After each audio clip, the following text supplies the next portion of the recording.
నమస్తే, welcome to morning edition. నేను మాధురి. ముందుగా బులెటిన్ హెడ్లైన్స్ చూద్దాం. ఏపీలో జోరందుకున్న ఎన్నికల జోష్. నేటి నుంచి బాబు జగన్ ప్రచారం షురూ.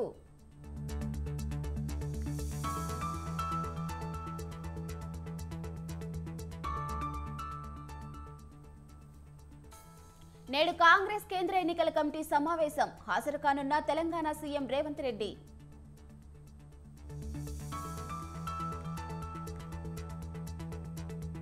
నేడు నాంపల్లి కోర్టులో ట్యాపింగ్ కేసు విచారణ. భుజంగరావు, తిరుపతన్న, ప్రణీత్రావును పోలీసులు కస్టడీ కోరే ఛాన్స్.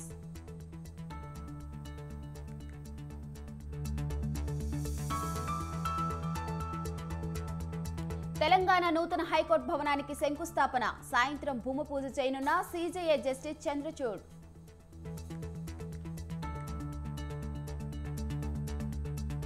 నేడు ఉప్పల్ వేదికగా ఐపీఎల్ మ్యాచ్. తలపడనున్న హైదరాబాద్, ముంబై.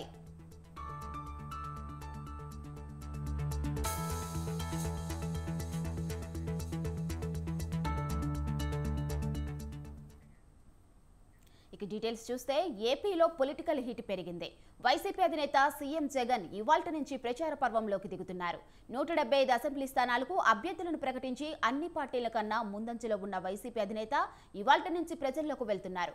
వచ్చే ఎన్నికల్లో 175 అసెంబ్లీ స్థానాల్లో గెలిపే లక్ష్యంగా కార్యాచరణ సిద్ధం చేశారు. మేమంతా సిద్ధం పేరుతో ఏపీ వ్యాప్తంగా జగన్ బస్సు యాత్ర చేపట్టనున్నారు. కడప జిల్లా ఇడుపులపాయ నుంచి శ్రీకాకుళం జిల్లా ఇచ్చాపురం వరకు మొత్తం 21 రోజుల పాటు జగన్ బస్సు యాత్ర కొనసాగుతుంది.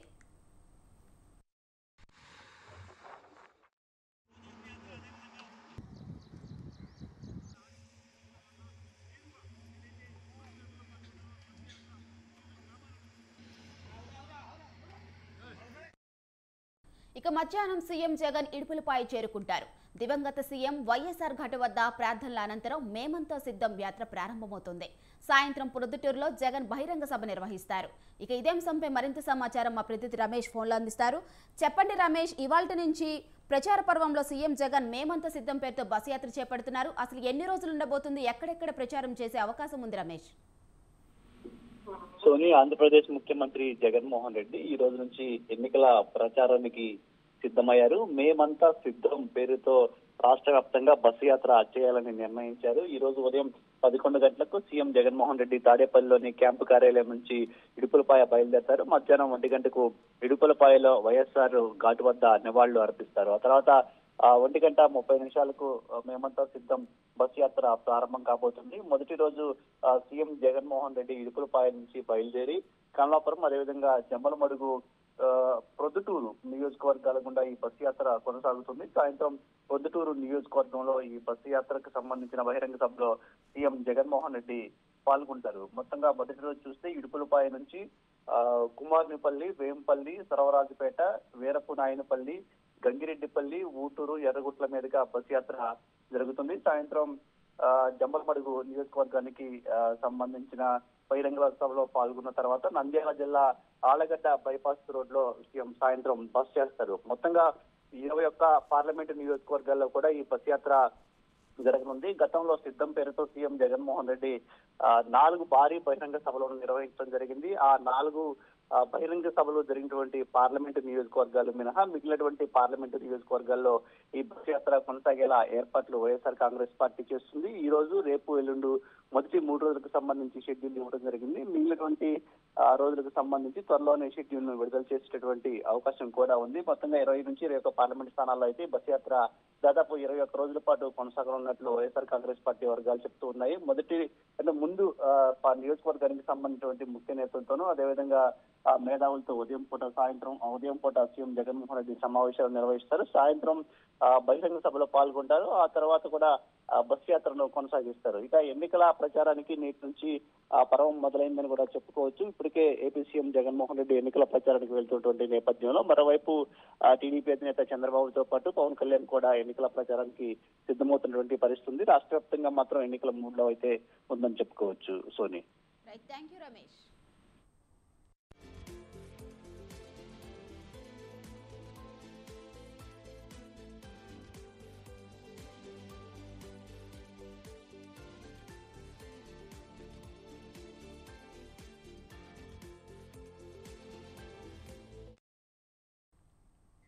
సార్వత్రిక ఎన్నికల షెడ్యూల్ విడుదల కావడంతో రాష్ట్రంలో రాజకీయ వాతావరణం క్రమంగా వేడెక్కుతుంది. ప్రధాన రాజకీయ పార్టీలు వైసీపీ, తెలుగుదేశం, జనసేన, బీజేపీ ప్రచార రంగంలోకి దూసుకుపోతున్నాయి. ఆయా పార్టీల అధ్యక్షులు సుడిగాలి పర్యటనలకు సిద్ధమయ్యాయి. ముఖ్యంగా సీఎం జగన్, టీడీపీ అధినేత చంద్రబాబు బుధవారం రాష్ట్ర వ్యాప్త ప్రచారానికి శ్రీకారం చుడుతున్నారు. ఇవాళ చంద్రబాబు ప్రజాగలం పర్యటనకు శ్రీకారం చుడుతున్నారు. రోజుకు 3 అసెంబ్లీ నియోజకవర్గాల్లో పర్యటిస్తారు. ఉదయం కుప్పం నుంచి పలమనేరు చేరుకొని అక్కడ ప్రజాగలం తొలి బహిరంగ సభలో పాల్గొంటారు. తరువాత నగర నియోజకవర్గం, పుత్తూరు, అన్నమయ్య జిల్లా మదనపల్లె సభల్లోనూ మాట్లాడతారు.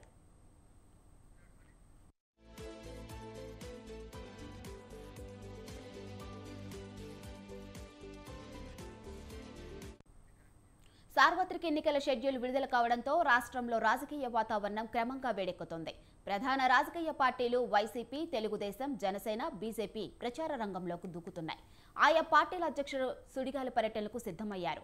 ముఖ్యంగా సీఎం జగన్, టీడీపీ అధినేత చంద్రబాబు బుధవారం రాష్ట్ర వ్యాప్త ప్రచారానికి శ్రీకారం చుడుతున్నారు. ఇవాళ చంద్రబాబు ప్రజాగలం పర్యటనకు శ్రీకారం చుడుతున్నారు. రోజుకు 3 అసెంబ్లీ నియోజకవర్గాల్లో పర్యటిస్తారు. ఉదయం కుప్పం నుంచి పలమనేరు చేరుకొని అక్కడ ప్రజాగలం తొలి బహిరంగ సభలో పాల్గొంటారు. తరువాత నగర నియోజకవర్గం, పుత్తూరు, అన్నమయ్య జిల్లా మదనపల్లె సభల్లోనూ మాట్లాడతారు. ఇక ఇదే అంశంపై మరింత సమాచారం మా ప్రతినిధి జయజయరాం ఫోన్లో అందిస్తారు. చెప్పండి జయజయరాం, ఇవాళ ప్రజాగలం పేరుతో చంద్రబాబు ఎన్నికల ప్రచారం నేపథ్యంలో షెడ్యూల్ ఏంటి? తెలుగుదేశం పార్టీ అధ్యక్షులు నారా చంద్రబాబు నాయుడు 3 రోజులుగా కుప్పంలోనే ఉన్నారు. తన సొంత నియోజకవర్గంలో కూడా పర్యటించినటువంటి పరిస్థితి కనపడుతుంది. అంటే ఇవాళ కుప్పం ఆర్ఎండ్బి అతిథి భవనం నుంచి కూడా బయలుదేరి పక్కన ఉన్నటువంటి నియోజకవర్గం పలమనేరు చేరుకుంటారు. అక్కడ ఎన్నికల శంఖారావానికి సంబంధించి ఈ యొక్క రాజకీయ వాతావరణం ఒకసారిగా వేడెక్కిందని చెప్పవచ్చు. ప్రధాన పార్టీలు ఏవైతే ఉన్నాయో ఆ తెలుగుదేశం పార్టీ, వైఎస్ఆర్ కాంగ్రెస్ పార్టీ, అదేవిధంగా భారతీయ జనతా పార్టీ, మరోవైపు జనసేన, అన్ని ప్రధాన పార్టీలకు సంబంధించినటువంటి నేతలు ఎవరైతే ఉన్నారో పూర్తిగా కూడా ఆ యొక్క ఎన్నికల ప్రచారంలో తమ యొక్క అడుగులు వేస్తున్నటువంటి పరిస్థితి కనపడుతుంది. ఈ నేపథ్యంలో మనం చూసుకుంటే సార్వత్రిక ఎన్నికల షెడ్యూల్ విడుదల కావడంతో కూడా రాష్ట్రంలో ఉన్నటువంటి రాజకీయ వాతావరణం క్రమంగా కూడా వేడెక్కిందని చెప్పవచ్చు. ఈ యొక్క ప్రధాన పార్టీలన్నీ కూడా పూర్తిగా ప్రజాగలం పేరుతో, అంటే ఇవాళ చంద్రబాబు నాయుడు ప్రజాగలం ఒక కార్యక్రమానికి కూడా శ్రీకారం చుట్టారు. మరోవైపు సీఎం జగన్మోహన్ రెడ్డి గారు కూడా తనకు సంబంధించినటువంటి ప్రచార రథాన్ని ఇవాళ కూడా ప్రారంభించినటువంటి పరిస్థితి కనపడుతుంది. మరికొద్ది సేపట్లో ఈ యొక్క పలమనేరు నియోజకవర్గంలో కూడా ప్రజాగలంతో కూడా భారీ బహిరంగ సభలో చంద్రబాబు నాయుడు పాల్గొంటున్నారు. అంటే ఈ యొక్క ప్రజాగలంలో పలమనేరుకు సంబంధించి నియోజకవర్గంలో ఉన్నటువంటి పరిస్థితులు ఏంటి, భౌగోళిక పరిస్థితులు ఏంటి, ఏవి అభివృద్ధి చెందాలి, ఏవి అభివృద్ధి చెందలేదు అనేటువంటిది పూర్తిగా కూడా ఈ యొక్క బహిరంగ సభలో కూడా చర్చించేటువంటి పరిస్థితి కనపడుతుంది. ఈ యొక్క ప్రజాగలం పేరుతో కూడా సభకు హాజరైనటువంటి ఎవరైతే ఉన్నారో ప్రజలందరూ వాళ్ళందరినీ కూడా దృష్టిలో ఉంచుకుని ప్రత్యేకించి వాళ్ళ యొక్క అభివృద్ధి పైన కూడా ఈ యొక్క సంక్షేమ పథకాల మీద కావచ్చు, తెలుగుదేశం పార్టీ అధికారంలోకి వచ్చిన తర్వాత చేయబోయేటువంటి సంక్షేమ కార్యక్రమంలో ప్రతి ఒక్కటి కూడా పూర్తి స్థాయిలో అవగాహన కల్పించే విధంగా చంద్రబాబు ఈ యొక్క ప్రజాగలం పేరుతో కూడా సభని పూర్తిగా కూడా దిగ్విజయం చేయడానికి అన్ని సన్నాహాలు కూడా అక్కడ ఉన్నటువంటి పలమనేరు నియోజకవర్గం మాజీ మంత్రి అమర్నాథ్ రెడ్డి ఇప్పటికీ కూడా పూర్తి ఏర్పాట్లని చేసినటువంటి పరిస్థితి కనపడుతుంది. పలమనేరు సభ అయిపోయినటువంటి అనంతరం పుత్తూరు, అదేవిధంగా అన్నమయ్య జిల్లా మదనపల్లి సభల్లో కూడా ఈ యొక్క ప్రజాగలం పేరుని ప్రజాగలం పేరుతో కూడా ముందుకు వెళ్లేటువంటి పరిస్థితి కనపడుతుంది.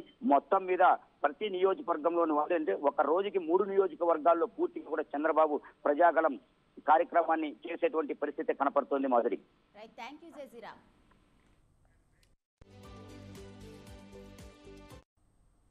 ఇవాళ ఢిల్లీ వేదికగా కాంగ్రెస్ కేంద్ర ఎన్నికల కమిటీ భేటీ కానుంది. తెలంగాణ సహా దేశవ్యాప్తంగా పెండింగ్లో ఉన్న పార్లమెంటు స్థానాల్లో పోటీ చేసే అభ్యర్థులను ఖరారు చేసేందుకు కాంగ్రెస్ నేతలు సమావేశమవుతున్నారు. ఏఐసీసీ కార్యాలయంలో అధ్యక్షుడు ఖర్గే నేతృత్వంలో జరిగే ఈ సమావేశంలో అగ్రనేతలు సోనియా, రాహుల్ గాంధీ పాల్గొంటారు. Telangana CM Revanth Reddy, deputy CM Bhatti, మంత్రి ఉత్తమ్ కుమార్ రెడ్డి హాజరు కానున్నారు. తొలి జాబితాలో 4, మలి జాబితాలో 5 అభ్యర్థులను కాంగ్రెస్ ప్రకటించింది. 1-2 మినహా అన్నిటికీ మిగిలిన అభ్యర్థుల పేర్లను సీఈసీ భేటీలో తేల్చే అవకాశం ఉంది. ఇవాళ లేదా రేపు తుది జాబితాను ప్రకటించే అవకాశం ఉంది.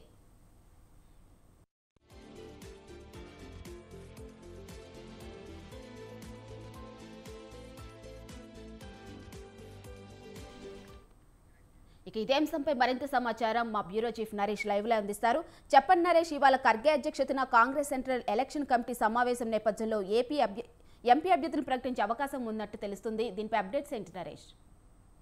ఎన్నికల సమీపిస్తున్న నేపథ్యంలో కాంగ్రెస్ పార్టీ మరోసారి భేటీ అవుతుంది. ఈ కాంగ్రెస్ కేంద్ర ఎన్నికల కమిటీ 4వసారి సమావేశం అవుతుంది. ఇప్పటికే 3 సార్లు సమావేశమైన కాంగ్రెస్ కేంద్ర ఎన్నికల కమిటీ దాదాపు 150 స్థానాల వరకు ప్రకటించింది. మిగిలిన స్థానాల్లో అభ్యర్థులను ప్రకటించేందుకు సిఈసి కసరత్తులు చేస్తుంది. ఈ నేపథ్యంలో రాష్ట్రాల వారీగా సిఈసి భేటీ అయి సిఈసి సమావేశమై కనీసం 4-5 రాష్ట్రాల అభ్యర్థులపై చర్చించి అభ్యర్థులను ఖరారు చేస్తుంది. ఇటువంటి పరిస్థితుల్లో ఈరోజు తెలంగాణ రాష్ట్రానికి సంబంధించిన లోక్సభ స్థానాల అభ్యర్థులను ఖరారు చేసేందుకు ఏఐసిసి అధ్యక్షుడు మల్లికార్జున ఖర్గే నేతృత్వంలోని కేంద్ర కాంగ్రెస్ ఎన్నికల కమిటీ భేటీ అవుతుంది. అయితే తెలంగాణలో మొత్తం 17 పార్లమెంట్ స్థానాలుంటే ఇప్పటికే 9 పార్లమెంట్ స్థానాలకు అభ్యర్థులను 2 జాబితాల్లో ప్రకటించింది. మిగిలిన 8 స్థానాల్లో కాంగ్రెస్ పార్టీ అభ్యర్థులను ప్రకటించాల్సి ఉంది. ఎందుకంటే తెలంగాణలో ప్రధాన ప్రత్యర్థులుగా ఉన్న టీఆర్ఎస్ కానీ బీజేపీ కానీ ఇప్పటికే 17 లోక్సభ స్థానాలకు అభ్యర్థులను ప్రకటించిన పరిస్థితుల్లో కాంగ్రెస్ మిగిలిన 8 స్థానాలకు అభ్యర్థులను ప్రకటించేందుకు ఈ రోజు ఢిల్లీలో భేటీ అవుతోంది. అయితే ఉత్తర తెలంగాణలో బీజేపీ బలంగా ఉన్న పరిస్థితుల్లో అక్కడ బలమైన అభ్యర్థులను బరిలో దింపాలి అని కాంగ్రెస్ పార్టీ భావిస్తోంది. నిజామాబాద్, కరీంనగర్, ఆదిలాబాద్, మెదక్, వరంగల్, ఖమ్మం, హైదరాబాద్, భువనగిరి 8 పార్లమెంట్ నియోజకవర్గాలకు అభ్యర్థులను ఈ రోజు కాంగ్రెస్ ఖరారు చేస్తుంది. అయితే ఈ ప్రాంతాల్లో ఈ నియోజకవర్గాల్లో ఏకాభిప్రాయం కుదరట్లేదు. మిగిలిన నియోజకవర్గాల్లో ఏకాభిప్రాయం కుదిరింది, అక్కడ అభ్యర్థులను ప్రకటించారు. ఎందుకంటే ఈ 8 నియోజకవర్గాల్లో సామాజిక సమతుల్యతను కాంగ్రెస్ పార్టీ పాటించాల్సి ఉంటుంది. బీసీలు అధిక సీట్లను కోరుకుంటున్నారు. అయితే మొదటి 2 జాబితాల్లో మొత్తం 9 స్థానాలు ప్రకటిస్తే కేవలం 2 స్థానాలే బీసీలకు కాంగ్రెస్ పార్టీ కేటాయించింది. సో ఈ 8 స్థానాల్లో కనీసం మరొక 2 స్థానాలను కాంగ్రెస్ పార్టీ బీసీలకు కేటాయించాలి. కాబట్టి ఈ బీసీ కాంబినేషన్ లో ఏ ప్రాంతంలో బీసీలకు టికెట్లు ఇవ్వాలి, సామాజిక సమీకరణాలను బేరీజు వేసుకుంటుంది కాంగ్రెస్ పార్టీ. అదే సమయంలో సునీల్ కనుగోలు టీం సైతం ఫ్లాష్ సర్వేలు నిర్వహిస్తుంది. ఎవరు అభ్యర్థిగా ఉంటే కాంగ్రెస్ గెలుపు అవకాశాలు మెరుగ్గా ఉంటాయి. ఎందుకంటే ఆయా నియోజకవర్గాల్లో ఇప్పటికే బీఆర్ఎస్, బీజేపీ ఇద్దరు అభ్యర్థులను ప్రకటించిన పరిస్థితుల్లో ఆ అభ్యర్థులను బలంగా ఢీకొట్టగలిగి సులువుగా కాంగ్రెస్ గెలవాలంటే ఎవరు అభ్యర్థిగా బరిలో ఉంటే బాగుంటుంది అన్న అంశంపై ఈ రోజు ఢిల్లీలో సిఈసి సమావేశంలో చర్చించి అభ్యర్థులను ఖరారు చేస్తారు. అయితే 1-2 నియోజకవర్గాల్లో పార్టీ సీనియర్ నేతల మధ్య సఖ్యత కుదరట్లేదు, సమన్వయం కొరబడింది. ఎందుకంటే ఉదాహరణకి భువనగిరి పార్లమెంట్ నియోజకవర్గం తీసుకుంటే అక్కడ రేవంత్ రెడ్డి ప్రధాన సహచరుడు పార్టీ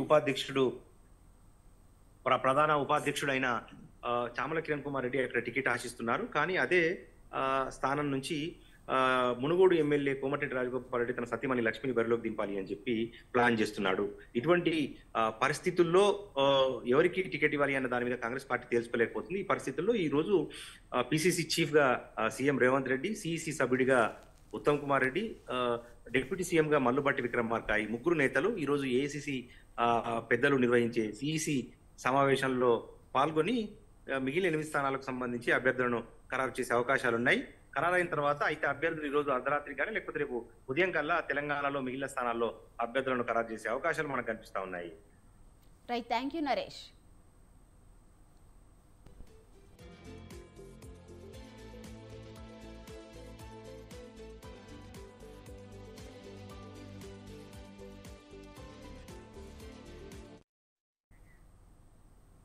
తుక్కుగూడ నుంచి దేశ రాజకీయాలకు శంఖారావం పూరిస్తామని తెలంగాణ ముఖ్యమంత్రి రేవంత్ రెడ్డి అన్నారు. చేవెళ్ల పార్లమెంట్ నియోజకవర్గ స్థాయి ముఖ్య నేతలతో సమావేశంలో పాల్గొన్నారు. తుక్కుగూడలో ఏప్రిల్ 6 లేదా 7వ తేదీన కాంగ్రెస్ జాతీయ స్థాయి సభ ఉంటుందన్నారు. కర్ణాటక, తెలంగాణ అసెంబ్లీ ఎన్నికల్లో విజయాల స్ఫూర్తితో జాతీయ స్థాయిలో గ్యారంటీల ప్రకటన ఉంటుందన్నారు. తుక్కుగూడ సభలోనే జాతీయ స్థాయి గ్యారంటీలపై ప్రకటన చేస్తారని తెలిపారు. ప్రధాని మోదీ తన 10 ఏళ్ల కాలంలో తెలంగాణకు ఏం చేశారని సీఎం రేవంత్ రెడ్డి ప్రశ్నించారు. గుజరాత్కి బుల్లెట్ రైలు తీసుకువెళ్తున్న మోదీ వికారాబాద్ కనీసం ఎంఎంటీఎస్ కూడా తీసుకురాలేదని విమర్శించారు.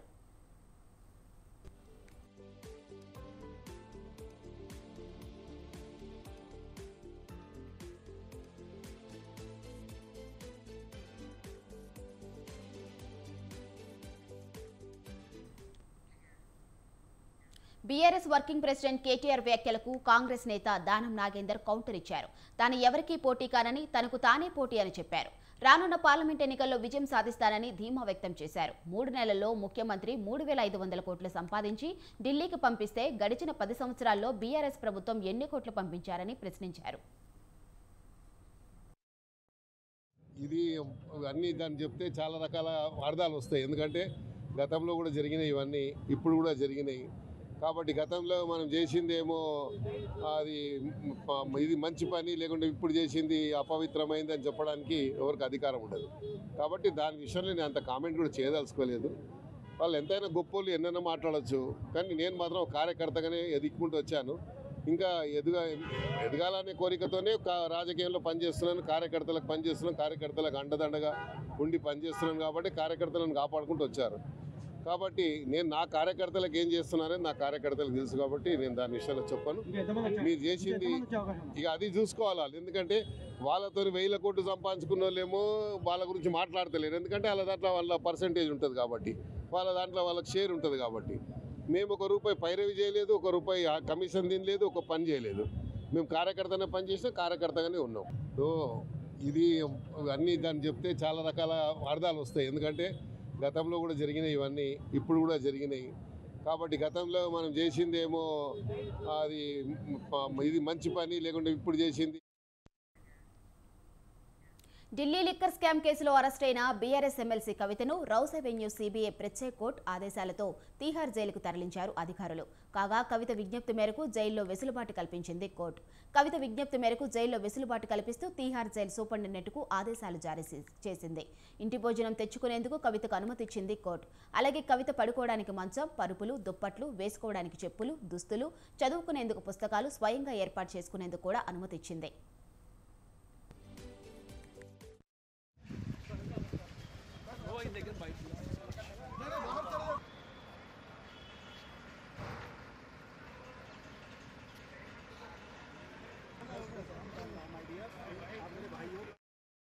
అలాగే పెన్ను, పేపర్లు, ఆభరణాలు, మందులు తీసుకెళ్లేందుకు పర్మిషన్ ఇచ్చింది. కస్టడీలో ఉన్నప్పుడు కవితకు చేసిన అన్ని వైద్య సంబంధిత రికార్డులను ఆమె తరపు న్యాయవాదులకు అందజేయాలని ఈడీని ఆదేశించింది న్యాయస్థానం. కవిత మధ్యంతర బెయిల్ పిటిషన్పై ఏప్రిల్ 1 నాటికి సమాధానం ఇవ్వాలని ఈడీకి ఆదేశాలించింది. కాగా మద్యం కేసులో ఇప్పటికే ఈడీ జప్తు చేసిన ఆస్తులను ఖరారు చేస్తూ అడ్జుడికేటింగ్ అథారిటీ ఉత్తర్వులను సీల్ కవర్లోని కవిత న్యాయవాదులకు ఇవ్వాలని ఆదేశించింది కోర్టు. స్టీల్ కవర్లో ఈడీ ఇచ్చిన వాటిని కాన్ఫిడెన్షియల్ గానే ఉంచాలని కవిత న్యాయవాదులకు సూచించింది న్యాయస్థానం.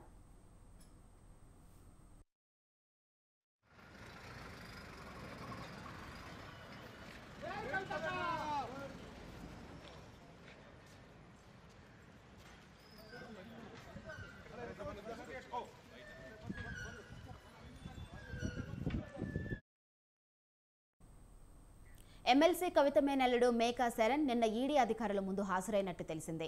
ఢిల్లీ మద్యం కేసులో కవిత తరపున ఆర్థిక లావాదేవీల నిర్వహణలో మేకా శరణ్ కీలకంగా వ్యవహరించాడని ఎన్ఫోర్స్మెంట్ డైరెక్టరేట్ అధికారులు భావిస్తున్నారు. ఈ నెల 23న రౌస్ అవెన్యూ కోర్టుకు సమర్పించిన కవిత రిమాండ్ పొడిగింపు అప్లికేషన్లో ఈడీ మేకా శరణ్ పాత్ర గురించి ప్రస్తావించింది. విచారణకు పిలిచినా రాలేదని తెలిపింది. అదే రోజు అతని ఇంట్లో సోదాలు నిర్వహించినట్లు పేర్కొంది. విచారణకు రావాలని ఈడీ నోటీసులు ఇవ్వడంతో శరణ్ నిన్న హాజరైనట్లు సమాచారం.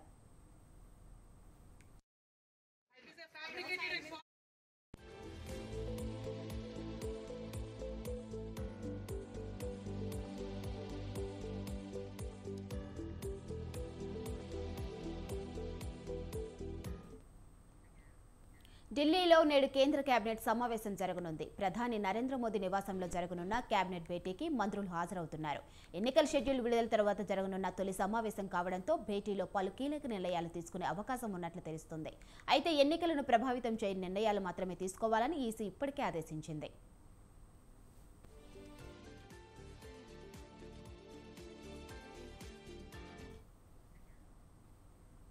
అమెరికాలోని బాల్టిమోర్లో భారీ ప్రమాదం జరిగింది. సరుకు రవాణా నౌక పిల్లర్ను ఢీకొనడంతో నదిపై ఉన్న కీలక వంతెన ఒక్కసారిగా కుప్పకూలింది. దీంతో ఆ సమయంలో వంతెనపై వెళ్తున్న వాహనాలన్నీ నీటిలో పడిపోయాయి. పలువురు గల్లంతయ్యారు. నదిలో పడిపోయిన వారిలో 2 సహాయక సిబ్బంది కాపాడారు. వారిలో ఒకరి పరిస్థితి విషమంగా ఉంది. మరోవైపు ఢీకొన్న నౌకలోనూ మంటల చెలరేగాయి. నౌకలోని సిబ్బంది అంతా భారతీయులే.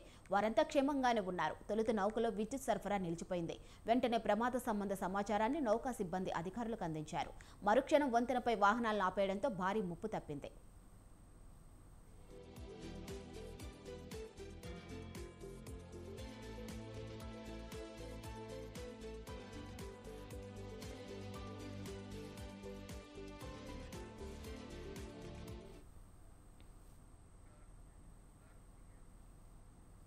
Defending champion Chennai Super Kings IPL 2024లో రెండవ విజయాన్ని నమోదు చేసింది. రాత్రి చెన్నైలోని చపాక్ మైదానం వేదికగా గుజరాత్ టైటాన్స్తో జరిగిన పోరులో 63 పరుగుల తేడాతో విజయం సాధించింది. బ్యాటింగ్, బౌలింగ్ల్లో చెన్నై ఆటగాళ్లు అద్భుత ప్రదర్శన చేయడంతో మ్యాచ్ ఏకపక్షంగా సాగింది. తొలుత బ్యాటింగ్ చేసిన సీఎస్కే నిర్ణీత 20 ఓవర్లలో 6 వికెట్ల నష్టానికి 206 పరుగులు చేసింది. అయితే భారీ లక్ష్య ఛేదనలో గుజరాత్ బ్యాటర్లు చేతులెత్తేశారు.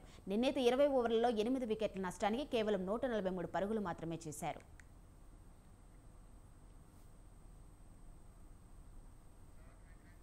ఇక ఇన్నింగ్స్ 3వ ఓవర్లోనే కెప్టెన్ శుభ్మాన్ గిల్ 8 పరుగులు చేసి దీపక్ చహర్ బౌలింగ్లో అవుట్ అయ్యాడు. ఆ తర్వాత 5వ ఓవర్లో మరో ఓపెనర్ వృద్ధిమాన్ సాహా 21 పరుగులు చేసి చాహర్ పెవిలియన్కు పంపించాడు. ఇక క్రీజులో పాతుకుపోయినట్టే కనిపించిన సాయి సుదర్శన్ కూడా వ్యక్తిగత స్కోరు 37 పరుగుల వద్ద నిష్క్రమించాడు. అనంతరం క్రీజులోకి వచ్చిన గుజరాత్ టైటాన్స్ బ్యాటర్లో ఎవరూ చెప్పుకోదగ్గ స్కోరు చేయలేదు. దీంతో గుజరాత్ టైటాన్స్ భారీ ఓటమిని మూటగట్టుకోవాల్సి వచ్చింది. చెన్నై బౌలర్లో దీపక్ చాహర్, ముస్తాఫిజుర్ రెహమాన్, తుషార్ దేశ్పాండే తలో 2 వికెట్లు, డారిల్ మిచెల్, మహేష్ పదీరథన చెరో వికెట్ తీశారు.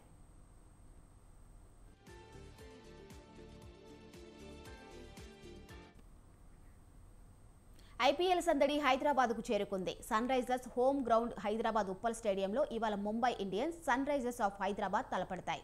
హైదరాబాద్లో జరిగే 7 మ్యాచ్ల్లో మొదటి మ్యాచ్ ఈ సాయంత్రం జరగనుంది. Hyderabad captain Pat Cummins, Mumbai Indians captain Hardik Pandya సారథ్యంలో ఇరు జట్లు బరిలోకి దిగనున్నాయి. ఈ సీజన్లో ఆడిన మొదటి మ్యాచ్లో ఇరు జట్లు ఓడిపోగా ఈరోజు జరిగే మ్యాచ్లో ఎలాగైనా గెలవాలని రెండు టీములు ప్రాక్టీస్లో మునిగిపోయాయి. కాగా సాయంత్రం నుంచి హైదరాబాద్లో మొదలయ్యే ఐపీఎల్ మ్యాచ్లకు అన్ని ఏర్పాట్లు చేశామని రాచకొండ సిపి తరుణ్ జోషి అన్నారు. స్టేడియం భద్రతలో భాగంగా 2008 మంది పోలీసులు ఆన్ డ్యూటీలో ఉంటారని, సీసీ కెమెరాల ద్వారా పరిస్థితులను పర్యవేక్షిస్తామని సిపి తెలిపారు. ఇక స్టేడియం లోపలకు వచ్చే ప్రేక్షకులకు బ్లూటూత్ అనుమతిస్తామని, laptop, banners, water bottles, cameras, helmets, binocular అనుమతించనని సిపి తెలియజేశారు. పార్కింగ్ కోసం అన్ని ఏర్పాట్లు పూర్తి చేశామని, మ్యాచ్ సందర్భంగా ఆర్టీసీ, మెట్రో రైల్ స్పెషల్ సర్వీసులు ఉంటాయని ఆయన అన్నారు.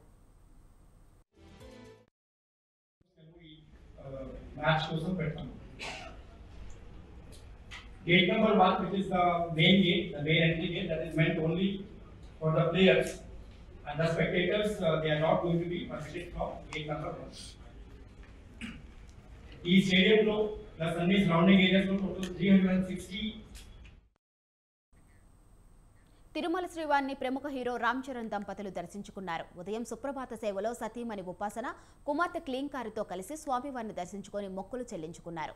దర్శన అనంతరం రంగనాయకుల మండపంలో వేద పండితులు వేద ఆశీర్వచనం అందించగా ఆలయ అధికారులు శ్రీవారి తీర్థ ప్రసాదాలు అందజేశారు. పుట్టినరోజు సందర్భంగా నిన్న సాయంత్రమే కుటుంబంతో కలిసి ప్రత్యేక విమానంలో హైదరాబాద్ నుంచి రేణుగుంట విమానాశ్రయానికి రామ్ చరణ్ చేరుకున్నారు. అక్కడి నుంచి తిరుమల వెళ్లారు. చరణ్ నేడు 39వ పుట్టినరోజు జరుపుకుంటున్నారు. ఈ సందర్భంగా ఆయన వెంకన్న సేవలో పాల్గొన్నారు. దీనికి సంబంధించిన ఫోటోలు, వీడియోలు సోషల్ మీడియాలో వైరల్ అవుతున్నాయి.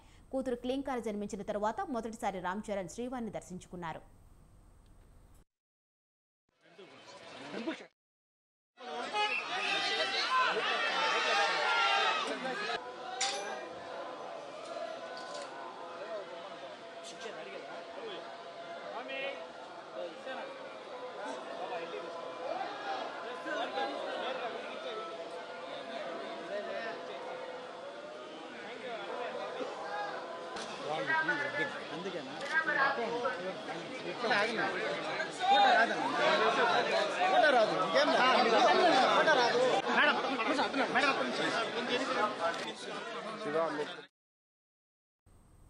ఇవి మార్నింగ్ ఎడిషన్ అప్డేట్స్. చూస్తూనే ఉండండి స్వతంత్ర.